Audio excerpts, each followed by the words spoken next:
Dans les mystères de la cité perdue, découvre quel joyau a été volé à la déesse Arula, où il se trouve, et réinsère-le dans sa couronne pour restaurer la paix dans la cité. Il y a plus de 50 mystères à résoudre. Place le plateau au centre des joueurs et fixe la déesse mécanique au décor des créatures. La déesse et les créatures doivent être tournées sur leur face mécontents. Assemble les joyaux et les embouts correspondants.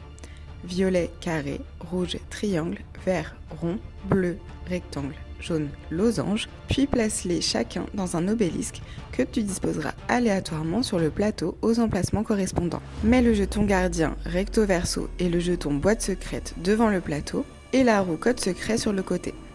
Choisis un mystère à résoudre et fais la mise en place comme suit.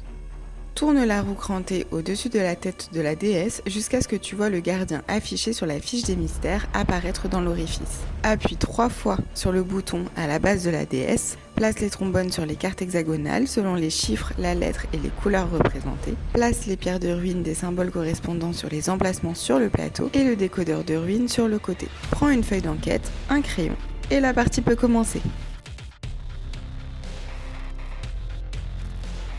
À ton tour, lance le dé, déplace-toi du nombre de cases affichées et fais les actions disponibles.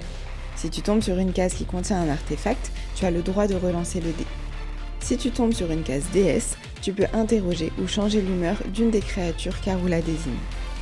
Si tu tombes sur une case gardien, défie un adversaire pour tenter de gagner un bonus. Pour interroger une créature, choisis parmi celles qu'Arula désigne et prends la carte hexagonale correspondante. Appose la carte joyau de sorte à ce que les trombones se superposent. Si tu vois apparaître une croix dans l'un des trous joyaux de couleur, c'est que ce n'est pas ce joyau qui a été dérobé. Il est possible qu'aucune croix n'apparaisse. Dès que tu as interrogé une créature, barre-la sur ta feuille d'enquête et mets une croix sur le joyau désigné.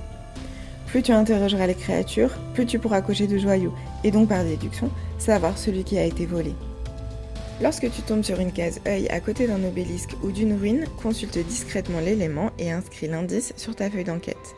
Les obélisques t'indiqueront la couleur et l'emplacement des joyaux, les pierres de ruine, elles, te donneront des symboles. Pour les décoder, place la ruine au centre du décodeur. Les bras des silhouettes t'indiqueront une lettre et un chiffre. Retourne le décodeur, tu découvriras la case indiquée contenant le symbole à inscrire sur ta feuille d'enquête. Il est impératif de connaître les 2 pierres de ruine pour gagner la partie. Lorsque tu auras les 2 symboles, consulte la roue code secret. Aligne les 2 symboles donnés par les pierres de ruine. Au verso, un code secret te sera donné. Ce sera le sens et le nombre de fois où tu devras tourner la roue crantée de la couronne d'Arula.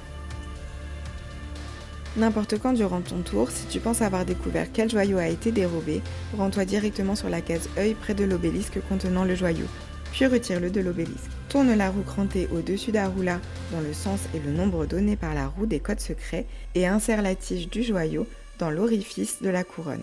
Si la tête d'Arula se tourne et révèle son visage face contente, bravo! Grâce à toi, la déesse a retrouvé son précieux joyau.